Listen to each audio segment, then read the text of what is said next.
मित्रांनो, लग्नानंतर होईलच प्रेम या मालिकेच्या आजच्या भागामध्ये रम्या आता नंदिनीच्या हातावर मेहंदी काढत असते आणि खूप खुश असते. कारण आता नंदिनीच्या हातावर फक्त मीच मेहंदी काढणार असं तिने स्पष्टपणे सर्वांना सांगितलेलं असतं. त्याचवेळी नंदिनी आता खूप खुश होते आणि रम्याला म्हणते, वा रम्या, अगं तू तर खूप छान मेहंदी काढतेस ग. रम्या म्हणते, मी म्हटलं होतं ना तुला नंदिनी की मी छान मेहंदी काढते म्हणून तुला नक्कीच आवडेल. बघ आवडली ना. नंदिनी म्हणते, हो अगं खूप सुंदर. तेवढ्यातच आता मनू म्हणते, दिदे अगं ऐक ना, आमच्या नंदिनी ताईच्या होणाऱ्या नवऱ्याचं नावसुद्धा मेहंदीमध्ये लिही. त्यावेळी रम्याला आता खूपच राग येतो आणि ती त्या मनूकडे पाहतच राहते आणि मनातच विचार करते की मी पार्थचं नाव नंदिनीच्या हातावर लिहूनच देणार नाही आणि स्वतःही लिहिणार नाही असं म्हणून ती नंदिनीकडे खूपच रागात पाहत असते. कारण नंदिनीचं तिच्याकडे लक्ष नसतं. तर आता ती मेहंदी काढायचीच थांबते. तेव्हा आता नंदिनी तिच्याकडे पाहून आता हसते आणि म्हणते, अगं काढ मेहंदी. त्यावेळी रम्या म्हणते, हो हो काढते हां. दुसरीकडे दीपक हा खूपच चिडलेला असतो आणि तो आता मनातच त्या मुहूर्त मेढकडे पाहत असतो आणि नंदिनीकडे सुद्धा आणि म्हणत असतो की माझ्या स्वप्नांचा भंग करून, माझा प्रेम भंग करून ही हिची मुहूर्तमेढ कशी आता सजवते ना, ते मी बघतोच. लग्न या दोघांचं कसं होतंय ना, पार्थ आणि नंदिनीचं, हे मी लग्न होऊच देणार नाहीये असं म्हणून तो आता त्या मुहूर्तमेढकडे खूपच रागात पाहतो आणि रागातच ती मुहूर्तमेढ तो ओढत असतो. त्याच वेळी आता पार्थ नेमकं आता हे पाहतो की मुहूर्तमेढ पडतीये. तो आता लगेच धावत पुढे जातो आणि ती मुहूर्तमेढ पकडतो. ती पडू देत नाही तो. तेवढ्यातच त्याचा मित्र ऋषिकेश तेथे येतो आणि त्याला सुद्धा आता धीर देत म्हणतो की नाही पडणार ही मुहूर्तमेढ, कारण सर्वजण तुझ्या पाठीमागे आहेत. तेव्हा ऋषिकेशला पाहतच आता पार्थला खूपच आनंद होतो. तर इकडे आता नंदिनीच्या हातावर रम्या मेहंदी काढत असते. तेवढ्यातच जानकी सुद्धा तेथे येते आणि चुकूनच तिला कोणीतरी असा धक्का मारतं. तर ती रम्याच्याच अंगावर आता जाऊन पडणार असते, पण कशीबशी स्वतःला सावरते. त्याचवेळी आता रम्या रागात जानकीकडे पाहते आणि म्हणते की काय ग, इकडे अपशकुन झाला असताना मग आता नंदिनीला जानकी आल्यामुळे खूपच आनंद झालेला असतो. मग आता अपशकुन तर कधीच होणार नाही, कारण माझ्या नंदिनीच्या हातावर तर शकुनाचीच मेहंदी लागणार असं जानकी हसतच म्हणते. त्यानंतर ती नंदिनीजवळ जाऊन बसते. नंदिनी आता खूपच खुश होते. रम्या मात्र रागातच जानकीकडे पाहते. त्याचवेळी दीपक आता समोरून येतो. तर जानकी नंदिनीला म्हणते की अगं बघ, पार्थचा इथे पी तयार झालाय. तर आता हा शुभशकुनच असतो. त्यामुळे आता रम्याला खूपच राग येतो आणि ती त्या पीकडे रागातच पाहते. तर काव्य आणि आरू सुद्धा आता तेथे उभ्या असतात. मग आता जानकी पुढे रम्याला म्हणते, अगं पार्थचा पी तयार झालाय, तर आता पार्थचं पूर्ण नावच लिही ना. तेव्हा रम्याचा आता नाईलाज होतो, पण ती एका क्षणी जरा शांतच राहते. तेव्हा जानकी विचारते, काय ग, अगं लिहितीयस ना पार्थचं नाव. मग आता रम्या हो असं म्हणते. तर इकडे दीपक हा खूपच रागात आता नंदिनीकडे पाहत असतो. इकडे पार्थचं नाव लिहित असताना आता रम्याचे हात थरथर कापत असतात. तेव्हा नेमकं जानकी ते पाहते आणि म्हणते की काय अगं तू सुद्धा, दे इकडं मी मदत करते असं म्हणून आता जानकी तिच्या हातातून तो मेहंदीचा कोन घेते आणि नंदिनीच्या हातावर आता पार्थचं नाव लिहू लागते. तेव्हा ते पाहून आता रम्याला खूप त्रास होत असतो. ती अक्षरशः रडकुंडीला येते. जानकीने आता सुंदर हस्ताक्षरामध्ये आता पार्थचं नाव नंदिनीच्या हातावर लिहिलेलं असतं. त्याचवेळी आता नंदिनी त्या नावाकडे पाहतच राहते आणि पार्थच्या प्रेमात अगदी वेडी होऊन जाते. तेव्हा जानकी म्हणते, काय लाजलीस ना. मग नंदिनी हो असं म्हणते. त्यावेळी दीपक आणि रम्या मात्र अगदी रागातच तिच्याकडे पाहत असतात, कारण त्या दोघांचा जळफळाट होत असतो. तेव्हा आता नंदिनी म्हणते, हे ना फक्त तुलाच जमू शकतं जानकी. त्यावेळी जानकी म्हणते, हो जमवावं लागलं आणि जमणारच, कारण माझ्या लाडक्या नंदिनी आणि पार्थचं लग्न आहे ना म्हणून. तेव्हा रम्या आता रागातच जानकीकडे पाहत असते. तेथे असणारे सर्वजण जानकी आल्यामुळे खूप खुश झालेले असतात. तर काही वेळानंतर आता रम्या एकटीच उठते आणि तेथून निघून जाते. तर काव्या आणि आरू तिच्याकडे पाहतच राहतात. त्या दोघींना डाऊट आलेला असतो की हिला वाईट वाटले, पण जानकी आता इकडे नंदिनीला आपल्या मिठीत घेते आणि खूप खुश असते. दुसरीकडे ऋषिकेशने आता पार्थला साथ दिलेली असते, म्हणूनच ती मुहूर्त मेढ आता खाली पडलेली नसते आणि अपशकुन खूप मोठा टळलेला असतो. त्याच वेळी आता पार्थ हा ऋषिकेशचे आभार मानतो आणि म्हणतो की बरं झालं ऋषिकेश, तू वेळेत आला. अपशकुन खूप मोठा टळला आहे. त्याच वेळी आता ऋषिकेश म्हणतो, अरे भावा, ज्या मंडपामध्ये लहानपणीचे 2 जिगरी मित्र आहेत, त्या मंडपामध्ये कधी अपशकुन होईल का? लग्नासाठी खूप खूप शुभेच्छा, असं म्हणून आता दोघेही एकमेकांना घट्ट मिठी मारतात. इकडे आता जानकी ही नंदिनीला म्हणते, तुला पुढच्या सुखी संसारासाठी आणि वैवाहिक जीवनासाठी खूप साऱ्या शुभेच्छा. त्याचवेळी आता नंदिनी थँक्यू असं म्हणते. त्याचवेळी वसुआत्या आणि मंजू या दोघीही तेथे येतात. तेव्हा ही कोण असं आता वसुआत्या विचारते. तेव्हा नंदिनी म्हणते, आत्या. मग आता ही तुझी आत्या आहे का, असं आता जानकी विचारते. आणि मी नानासाहेब रणदिवे आणि सुमित्रा रणदिवे यांची मोठी सून जानकी रणदिवे अशी ओळख करून स्वतः जानकी देते. त्याचवेळी आता नंदिनी म्हणते, आत्या, ही माझी मैत्रीण आहे. आम्ही दोघीही एकाच NGO मध्ये काम करायचो. त्याचवेळी जानकी विचारते, काय ग, तुला आठवतंय का NGO मध्ये असताना आपण एक अडलेलं लग्न कसं लावून दिलं होतं? नंदिनी म्हणते, हो आठवतंय. त्याचवेळी नंदिनी विचारते, काय ग, एकटीच आले का आणि ऋषिकेश कुठे आहेत? त्याचवेळी जानकी म्हणते, हो आलेत ग, पार्थ बरोबर बाहेर असतील बहुतेक. आणि तुला एक गंमत सांगू का, पार्थ आणि ऋषिकेश ना लाठीकाठी लहानपणी खेळायचे, मला आत्ताच कळलं. त्यावेळी नंदिनी विचारते, काय म्हणतेस काय तू? तेव्हा हो अगं, असं आता जानकी सांगते. मग दुसरीकडे आता ऋषिकेश पार्थला लहानपणीच्या आठवणी सांगू लागतो. म्हणतो, पार्थ, अरे लहानपणीचे काय दिवस होते रे, अरे लाठीकाठी खेळायचो. तर पार्थ आठवणी सांगताना भाऊक होत म्हणतो, आपण किती पोहायला जायचो. मग ऋषिकेश म्हणतो, आपण नुसतं टॉवेल अंगाला गुंडाळून गावभर हिंडायचो. तेव्हा पार्थ आता म्हणतो की शिट्ट्या मारत असं बागडायचो. मग ऋषिकेश म्हणतो, पाहिजे तेव्हा तिथे जायचो. मग पार्थ म्हणतो, पाहिजे ते खायचो सुद्धा. त्याचवेळी आता ऋषिकेश म्हणतो, पण गेले ते दिवस, कारण तुझं आता लग्न होणार आहे. त्याचवेळी आता पार्थ म्हणतो, लग्न होणार म्हणजे हे काय, नंतर फ्रीडम मिळत नाही की काय? तेव्हा ऋषिकेश म्हणतो, फ्रीडम, असं म्हणून तो पार्थच्या खांद्यावर आता हात ठेवतो आणि म्हणतो, फ्रीडम आता विषय सोडूनच दे. दुसरीकडे आता सगळ्याजणी अगदी जोक करत असतात आणि एकमेकींच्या गमती जमती करत हसत असतात. नंदिनी मानिनीला विचारते, मला समजलं नाही, पण तुमच्या लग्नामध्ये मेहंदीवालीने काय लिहिलं होतं हातावर? मग मानिनी सांगू लागते, काय झालं, मेहंदी जवळजवळ काढूनच झाली होती. मग लक्षात आलं की होणाऱ्या नवऱ्याचं नाव लिहायचं असतं, म्हणून त्या मुलीने पारिथे खाली ना हाताला विक असं लिहिलं, कारण विक्रम लिहायला जागाच राहिली नव्हती. मग तिने काय केलं, तळ हात संपल्यानंतर खाली रम असं लिहिलं, म्हणजे विक आणि रम असं बाजूला बाजूला ते लिहिलं गेलं. तेव्हा सर्वजण आता मानिनीवर हसतात. त्याच वेळी आता मग मानिनी पुढे म्हणते, ऐका ना पुढचा किस्सा. अहो, मग नातेवाईकांना आमच्या चिडवत होते ते वर्षभर की तुमच्यामुळे मी रम विकायला लागलो. तेव्हा सर्वजण पुन्हा हसतात. मग पुढे आता जानकी म्हणते, असं आहे का, बरं काकू तुम्ही सुद्धा मेहंदी काढा ना. त्यावेळी मानिनी म्हणते, आम्ही कशाला, ही दोघीही मुली अगोदर मेहंदी काढून घ्या असं मानिनी म्हणते. त्यावेळी नंदिनी म्हणते, नाही आई, अगोदर तुम्ही दोघी मेहंदी काढून घ्या, मग आम्ही काढतो. मग जानकी म्हणते, काकू तुम्ही तर मेहंदी काढायलाच हवी, कारण मागच्या वेळी झाला ना तसा प्रॉब्लेम काही आम्ही आता होऊ देणार नाही. तेव्हा सर्वजण पुन्हा एकदा हसतात. मग मानिनी म्हणते, आता तुम्ही आग्रह करताय म्हणून काढते मी मेहंदी, म्हणजे उद्या मला समजेल की नवऱ्याचं अजूनही माझ्यावर प्रेम आहे की नाही.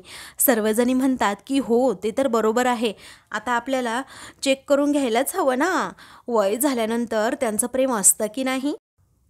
मग दुसरीकडे ऋषिकेश आता पार्थला सांगत असतो की अरे लग्नानंतर सगळ्या गोष्टी आता बदलणार तुझ्या. त्यावेळी तो विचारतो, असं काय काय बदलतं? मग आता त्यांच्या प्रेमाची भाषा खूप वेगळी असते हां.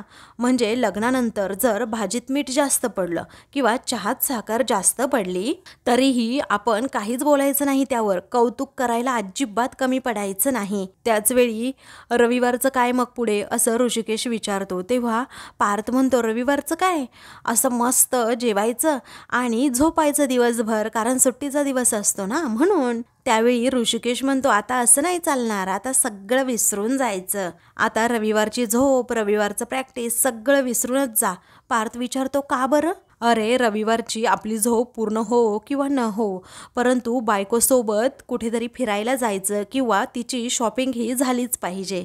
आणि शॉपिंगचे 2 प्रकार असतात, ते म्हणजे बायकोसोबत जाऊन शॉपिंग करणं आणि दुसरं म्हणजे बायको फोन करून सांगणार घरून, अहो हे आणा ते आणा, हे वालं शॉपिंग. असे शॉपिंगचे 2 प्रकार मी तुला अगोदरच सगळं सांगून ठेवतोय. अरे जर तू एखाद्या वेळी मित्रांसोबत प्लॅन केला कुठे बाहेर जाण्याचा किंवा बाहेर जेवायला जाण्याचा, तर तुला परमिशन अगोदर घ्यावीच लागणार, कारण स्वयंपाकाचं टेन्शन ना. मग ती फोन करून पुन्हा पुन्हा तुला त्रास देणार, अहो हे घेऊन येणार का, अहो ते घेऊन येणार का, आणि तुम्ही कधी येणार हा प्रश्न अगोदर तिचा तुम्हाला असतो. आणि एकदा का फोन आला ना, तर कोथिंबिरीच्या जुडीपासून ते नाडीपर्यंत सगळं आणावं लागणार. त्याचवेळी पार्थ आता शॉकमध्ये असतो. मग म्हणतो, ऋषी हे बघ तू मला घाबरवतो आहेस हा आता. त्यावेळी मी तुला घाबरवत नाही बाबा.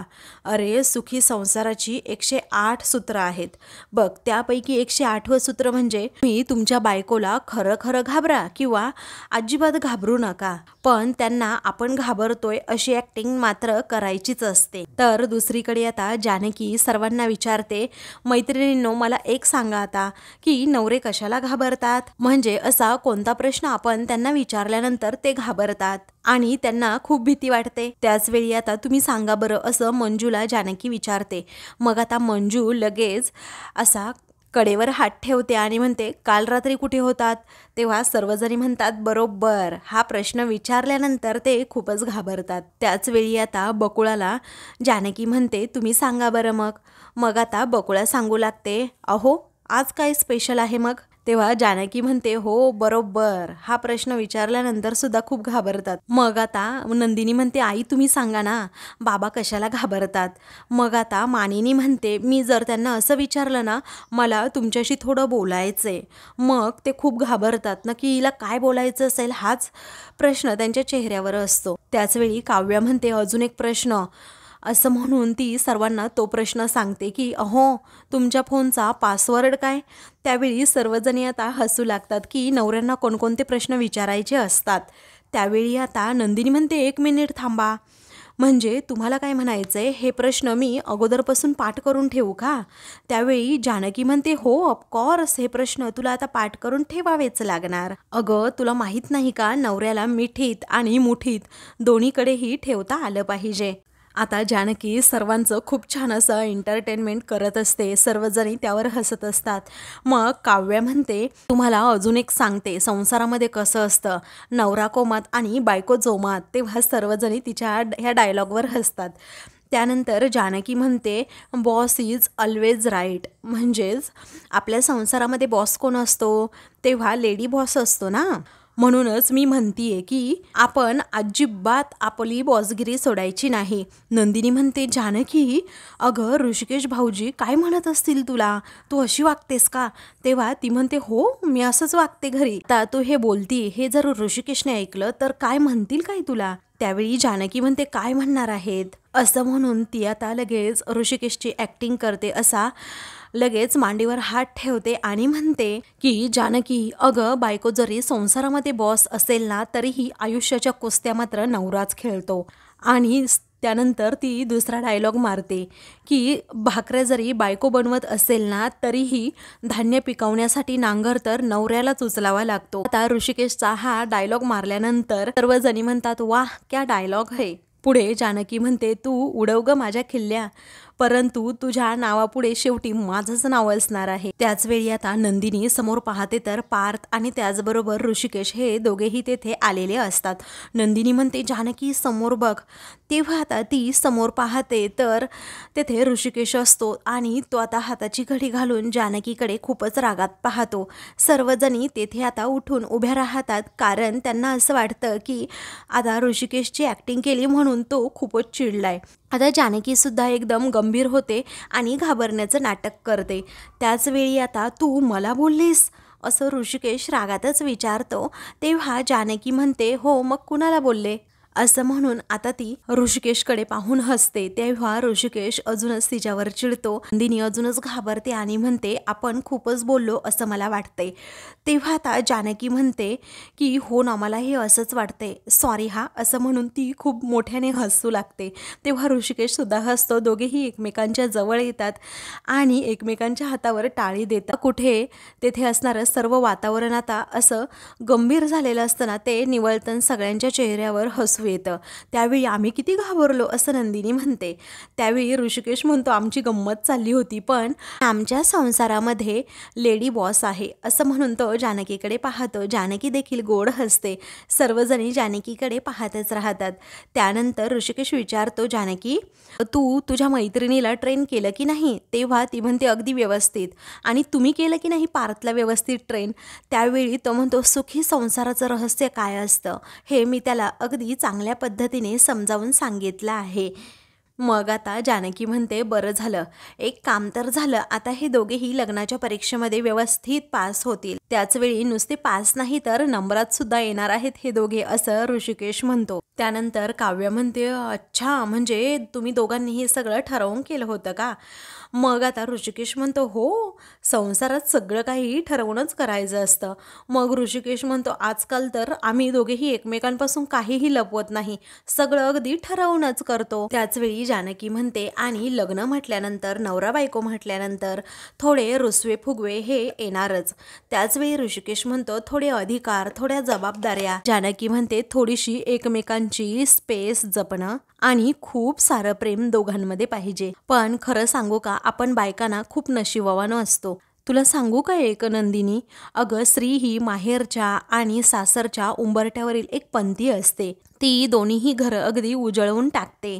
आणि म्हणून तर आपण आधीचं आडनाव हे मागे टाकतो आणि सासरचं नाव जोडतो. आणि हा आनंद, हे सुख फक्त आपल्याला मिळतं नंदिनी, या नवऱ्यांना नाही मिळत असं म्हणून ती आता दोघांवरही हसते. मग पुढे आता जानकी म्हणते तुम्ही दोघेही तुमच्या नवीन आयुष्याच्या वाटचालीची सुरुवात करत आहात. तुम्हा दोघांनाही आमच्या दोघांकडनं खूप खूप साऱ्या शुभेच्छा. आता या प्रवासामध्ये अडचणी येऊ शकतात, खाचखळगे येऊ शकतात, पण लक्षात ठेवा एकमेकांची साथ कधीही सोडू नका. तर आता दुसरीकडे दीपकला आता नंदिनीचं हे गोड कौतुक ऐकून खूप राग आलेला असतो. त्यावेळी तो आता खूपच चिडतो आणि तेथे ज्यूसचे ग्लास ठेवायला येतो. इकडे आता जानकी आणि ऋषिकेश हे दोघेही नंदिनीचा निरोप घेऊन गेलेले असतात. त्यामुळे नंदिनी आता मेहंदी सुकवण्यासाठी थोडी त्या फॅनसमोर उभी राहते आणि दीपकला आवाज देत ओ दादा मला जरा पाणी द्या ना असं म्हणते. नंदिनीचा आवाज ऐकताच दीपक खूप घाबरतो, कारण ही एका क्षणात आता मला ओळखणारच असं दीपकला वाटतं. तेव्हा आता तो खूपच घाबरलेला असतो, त्यामुळे तो मागे पाहत नाही. तर आता नंदिनी म्हणते अहो ऐकू येतंय का तुम्हाला मी काय म्हणतीये? मग दीपकला नाईलाजाने मागे पाहणं भाग पडतं. तेवढ्यातच नंदिनीला कोणीतरी आवाज देतं म्हणून ती बाहेर जाते. त्यानंतर रात्री आता नंदिनीला काव्या म्हणते मेहंदी खूप छान रंगली आहे आणि पार्थचं नाव तर अगदी चमकतंय. तेव्हा शारदासुद्धा तिची ती रंगलेली मेहंदी पाहते आणि म्हणते खूप छान आहे मेहंदी. आता काव्या म्हणते की तुला माहिती आहे का ताई, अगं कुणीतरी खूप रोमॅन्टिक होतंय. नंदिनी म्हणते गप्प बस ना गं. त्यावेळी काव्या पुन्हा एकदा तिची गंमत करू लागते. मग शारदा म्हणते ऐक ना, अगं बाळा सकाळपासून तू व्यवस्थित जेवण केलं नाही, तुझ्यासाठी दूध घेऊन येते. मग आता नंदिनी म्हणते नको आई मला काहीच. त्यावेळी आता रम्या ही तेथे येते आणि सगळ्यांचं बोलणं ऐकू लागते. तिला आता नंदिनीकडे पाहून प्रचंड राग येत असतो, पण ती आपली गप्प बसते. इकडे आता काव्या म्हणते आई तिच्यासाठी सिनेमन कॉफी घेऊन ये. त्यावेळी चालेल का कॉफी? मग नंदिनी म्हणते चालेल. तेव्हा काव्या आणि नंदिनी या दोघीही खूप हसतात. त्यावेळी आता रम्या लगेच तेथून जाते. तिचा वेगळाच काहीतरी प्लॅन असतो. तर आता काव्या म्हणते आई ऐक ना, अगं उद्या हळदीला काय घालायचं ते सांग, नंतर तुझी कटकट नको हा. काव्या आरू जरा नीट कपडे घाला म्हणून, गावी असं असतं गावी तसं नसतं. तेव्हा ठीक आहे असं शारदा म्हणते. तर आता रम्या ही किचनमध्ये जात नीसाठी कॉफी बनवते आणि त्यामध्ये जास्तीचं जायफळ टाकता कॉफीकडे पाहत म्हणते की आता हे जायफळच माझं काम करणार. तेवढ्यातच तिथे शारदा येते आणि रम्याला विचारते काय करतेस. रम्या म्हणते काही नाही, कॉफी करत होते. मग मी सुद्धा नंदिनीसाठी कॉफीच बनवायला आल्याचं शारदा म्हणते. तेव्हा रम्या हट्ट करून आता कॉफीचा तो मग लगेच शारदाकडे देत हीच कॉफी तुम्ही नंदिनीला द्या असं म्हणते. त्यानंतर आता शारदा म्हणते रम्या तू खरंच खूप गुणी मुलगी आहेस. मग नंतर आता रम्या खूप गोड गोड बोलून शारदाला अगदी इम्प्रेस करते आणि गुड नाईट असं म्हणते. तेव्हा शारदा सुद्धा गुड नाईट असं म्हणून तेथून जाते. इकडे शारदा आता रूममध्ये येऊन नंदिनीला कॉफी देत म्हणते की कॉफी प्यायची आणि लवकर झोपायचं. मग आता ठीक आहे असं नंदिनी म्हणते. तर रम्या आता लगेच नंदिनीकडे पाहू लागते कारण आता नंदिनी कॉफी पिणार आणि शांत गाढ झोपणार उद्या जास्ती वेळपर्यंत असा तिचा प्लॅन असतो. आता लोकांच्या नजरेतून तुला हळूहळू उतरवते की नाही बघतच राहा असा रम्याचा प्लॅन असतो. तर आता मित्रांनो पुढील भागामध्ये नंदिनी आणि पार्थच्या लग्नाची हळद असते. तेव्हा आता रम्या म्हणते की पार्थची उष्टी हळद तर मलाच लागायला हवी. त्यावेळी सावनी तेथे येते आणि म्हणते की रम्या हे असे हलके फुलके प्लॅन करायचे नाहीत असं म्हणून कोणता प्लॅन करायचा ती रम्याला सांगते. त्याचवेळी रम्या काय करते सावनीचं सगळं काही ऐकून त्या हातात जी पार्थची उष्टी हळद असते ना ती नंदिनीकडे घेऊन चाललेली असते. तर आता मुद्दामच मानिनीला धक्का देत रम्या ही ती हळद खाली सांडवण्याचा प्रयत्न करत अपशकुन होणार असं म्हणते.